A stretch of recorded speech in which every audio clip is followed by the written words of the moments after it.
بسم اللہ الرحمن الرحیم اللہم صلی علی محمد و علی محمد مبارک وسلم.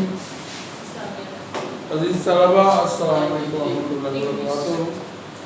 آج ہم چیپٹر نمبر 2 کا ایک important topic general Ayub Khan کے دور کے 5 سالہ ترقیاتی منصوبے جو ان کے دور میں 2 بنائے گئے تھے، دوسرا 5 سالہ ترقیاتی منصوبہ اور تیسرا 5 سالہ ترقیاتی منصوبہ، اس کے حوالے سے ہم آج تھوڑا سا جائزہ لیں گے اور سیکھیں گے کہ کیا اس میں تھا. پہلی بات تو یہ کہ کسی بھی منصوبے میں مقاصد اور اہداف کو پورا کرنے کے لیے تخمینہ لگایا جاتا ہے کہ how many budget will be spend for this purpose. So for Ayub Khan نے 23 ارب روپے کا تخمینہ لگایا. اس منصوبے کا حجم جو تھا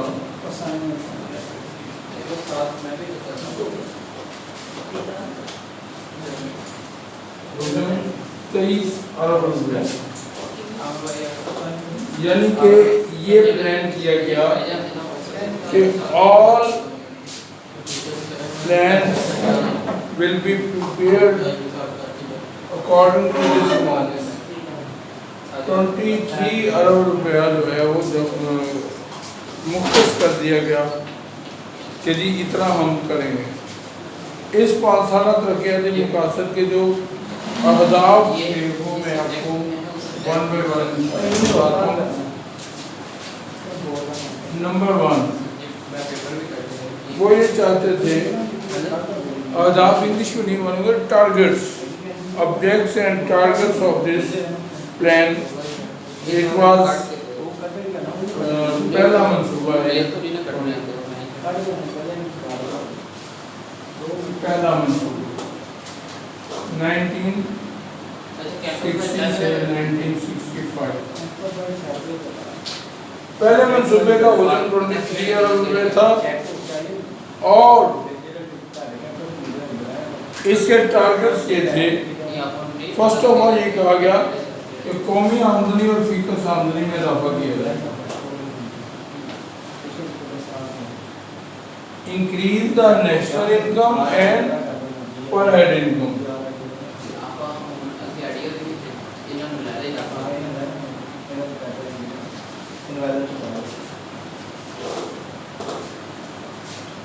جب بھی کسی ملک میں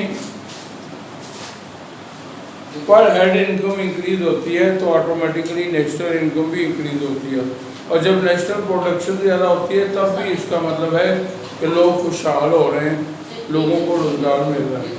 تو اس سلسلے میں پہلا کام یہ کیا گیا. دوسرے نمبر پہ یہ کہا گیا کہ لوگوں کو روزگار کے مواقع فراہم کیے جائیں گے، اور ایوب خان میں یہ کمال تھا کہ انہوں نے ایسا کیا بھی، لوگوں کے لیے روزگار کے مواقع.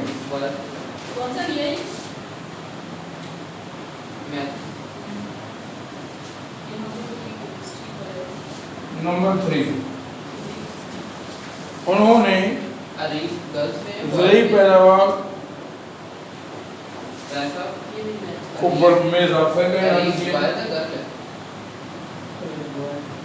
میں نے آپ کو یہ پچھلے لیکچر میں بتایا تھا کہ Pakistan is an agricultural country and we depend on agriculture 65% of total production. تو ہماری جو ٹوٹل پروڈکشن کا 65% ہے وہ ہم ایگریکلچر سے حاصل کرتے ہیں، اور ایگریکلچر سے ہماری 65% سے زیادہ آبادی جو ہے وہ ایفیلیٹڈ ہے. سو وہ زرعی پیداوار میں اضافہ یہ اولین ترجیح تھی. اس کے بعد چھوٹے اور بڑے کاروبار، چھوٹی اور بڑی صنعتوں پر بھی توجہ دی گئی، اور انڈسٹری جو ہوتی ہے وہ بھی کسی ملک کے لیے بڑی اہمیت رکھتی ہے. آپ دیکھیں کہ جاپان نے سیکنڈ ورلڈ وار کے بعد جب اس کے ایٹم بم گرا دیا گیا اور وہ بالکل تباہ ہو گیا، تو اس نے اپنی انڈسٹری کو مضبوط کر کے آج وہ جو ہے وہ دنیا پر بڑا اہم مقام حاصل کیے ہوئے ہیں. اس کو جو ہے وہ جینٹل مین آف ایسٹ کہا جاتا ہے کہ کسی سے کوئی لڑائی نہیں، مگر معاشی طور پہ وہ بہت مضبوط ہے، اکنامکلی ویل ڈیولپڈ ہو گئی.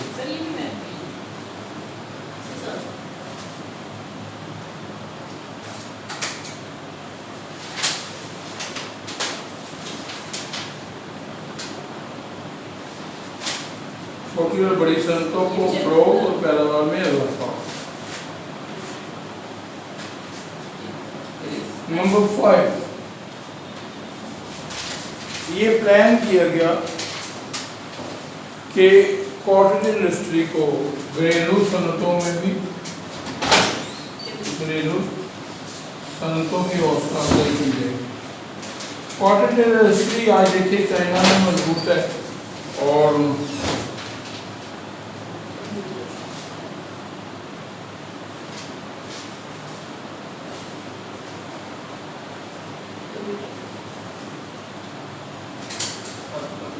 اضافہ کرنا. اس کے ساتھ ساتھ برآمدات میں اضافہ.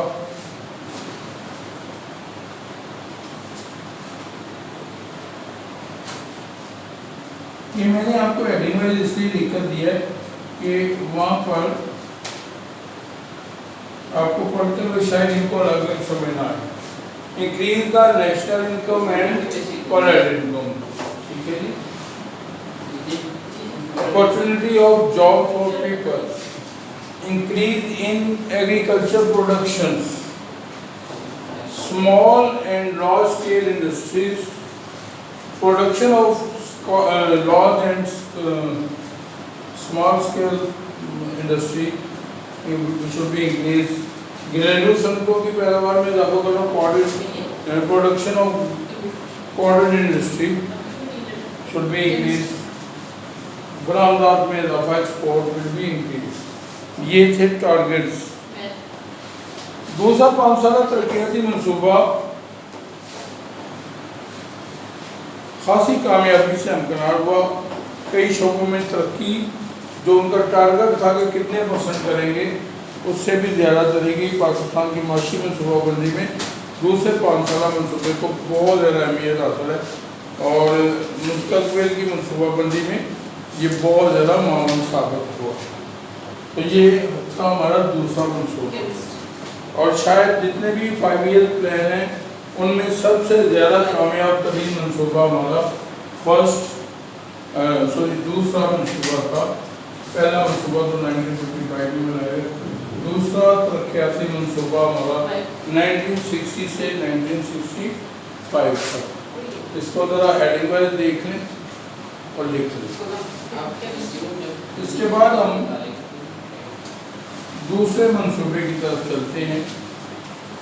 دوسرا منصوبہ بھی ایوب خان نے بنایا کیونکہ یہ تقریباً 11 سال تک مسلط رہے تو ان کا دور اقتدار خاصا طویل تھا. تو تیسرا 5 سالہ منصوبہ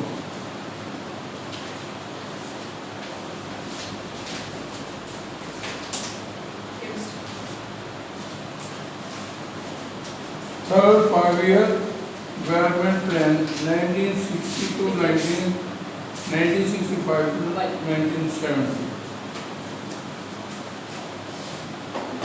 یہ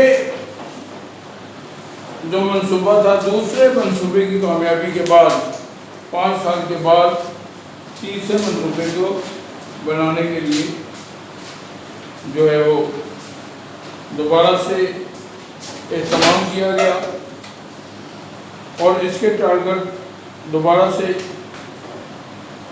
سیٹ کیے گئے.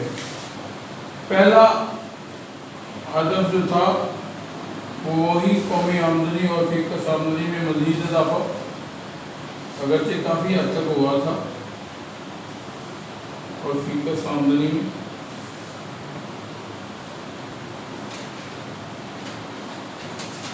اضافہ.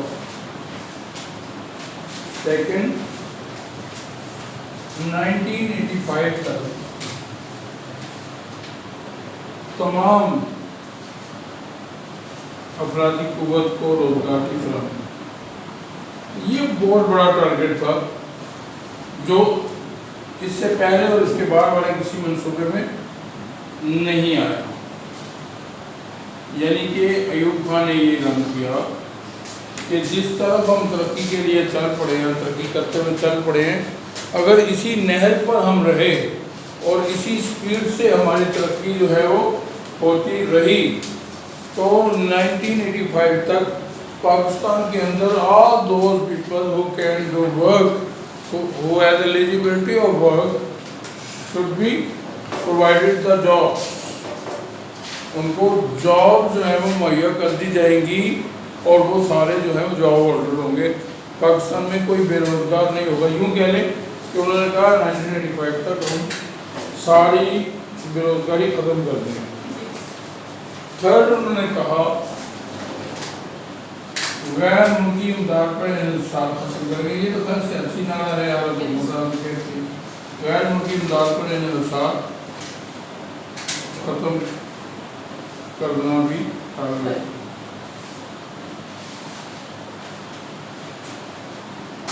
نمبر 4،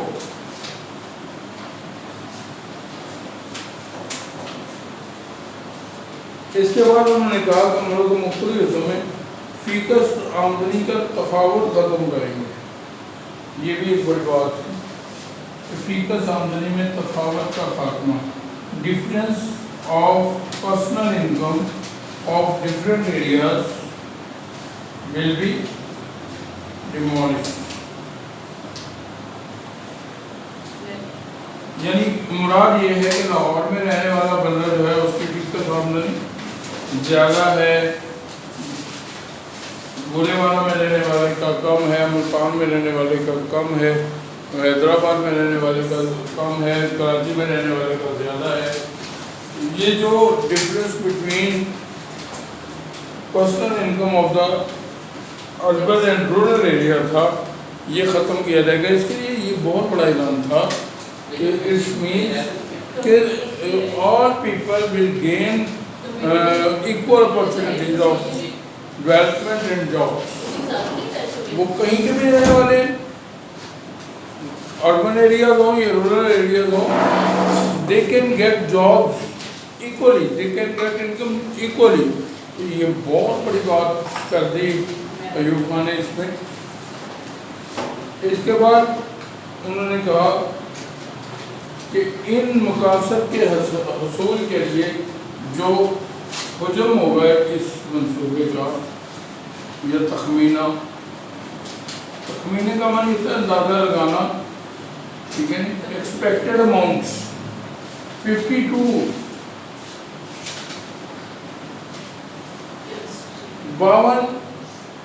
ارب روپے. انہوں نے کہا ہم یہ 52 ارب روپے خرچ کریں گے یہ سارے کام کرنے کے لیے. قومی آمدنی اور اہداف میں قومی آمدنی اور فیکس آمدنی میں اضافہ کریں گے. ہم جو ہے فیکس آمدنی میں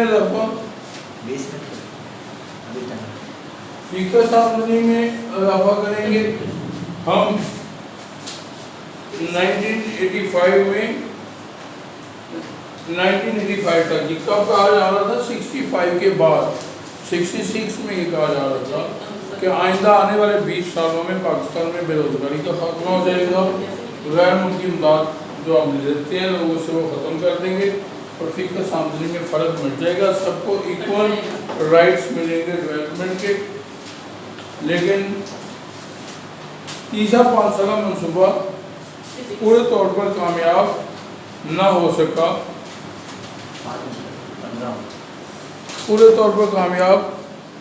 ہو سکا، جس کی بڑی وجہ یہ تھی کہ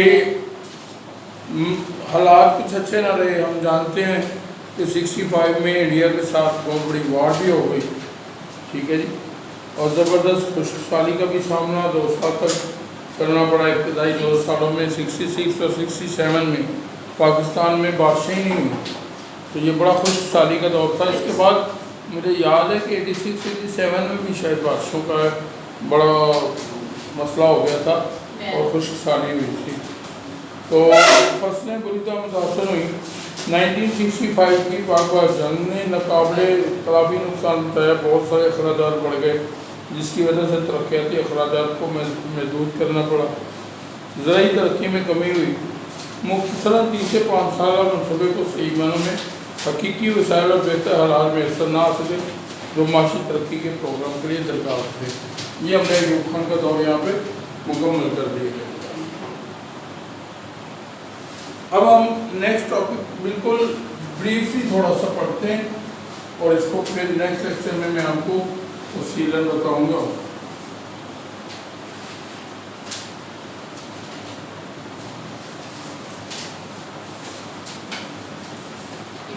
یہاں پہ ایک ہیڈنگ نہیں ہے، میں چاہ رہا ہوں وہ ہیڈنگ بنا دوں، جنرل ایوب خان کے دور کا خاتمہ کیسے ہوا۔ دور کا خاتمہ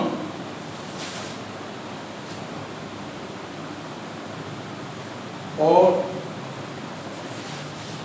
جنرل یحییٰ خان کی آمد۔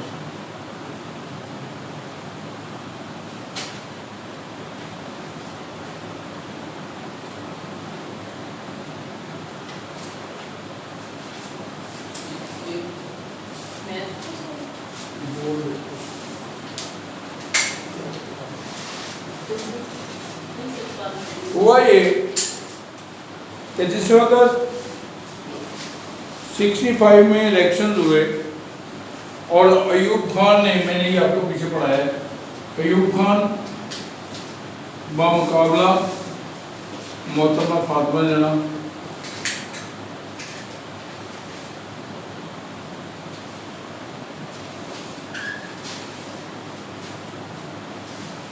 صدارتی انتخاب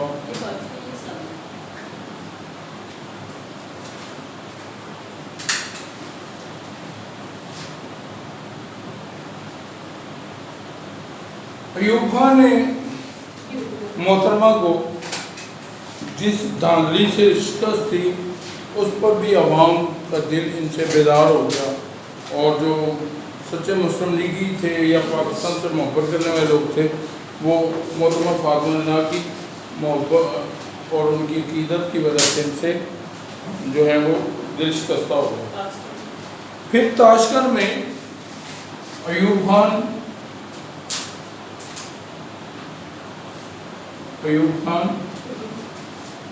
اور بھارتی وزیر اعظم لال بہادر شاستری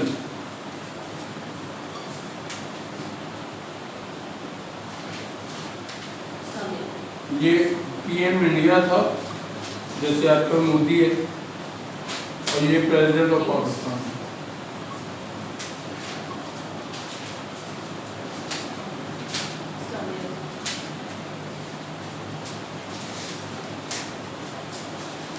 انہوں نے وہاں پر ایسے نیگوشیشن کیے، معاہدہ کیا جس کو معاہدہ تاشقند کہتے ہیں، وہ جو پاکستانی عوام نے خوشی سے قبول نہیں کیا۔ کچھ لوگ کہتے ہیں کہ کچھ کڑی شرطیں مان لی گئی تھی، اور اس کا ثبوت یہ فراہم کیا جاتا ہے کہ لال بہادر شاستری واپسی پر جہاز میں ہی ہارٹ اٹیک اس کو اس خوشی میں ہو گیا کہ میدان جنگ میں ہاری ہوئی جنگ میں ٹیبل پہ بیٹھ کر جیت گئی۔ یہ اس کے الفاظ تھے کہ میدان جنگ میں ہاری ہوئی جنگ کو میں نے ٹیبل پر جیتا ہے۔ تو اس وجہ سے بھی عوام جو ہے ان کے خلاف نفرت کا شکار ہوئی۔ طلبہ نے کالجوں یونیورسٹیوں میں ایوب خان کے خلاف احتجاج شروع کیا۔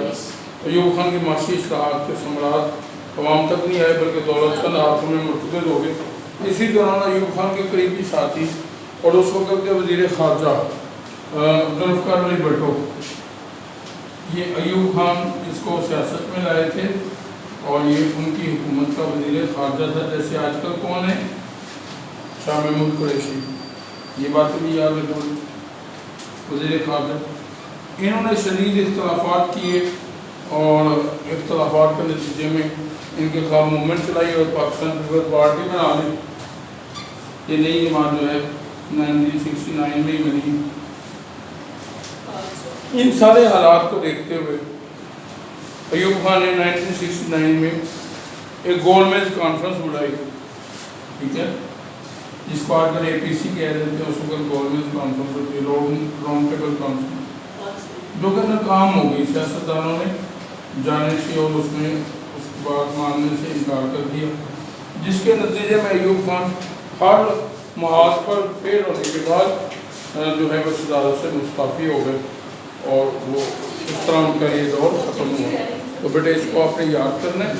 اللہ تعالیٰ ہمارا حامی و ناصر ہو۔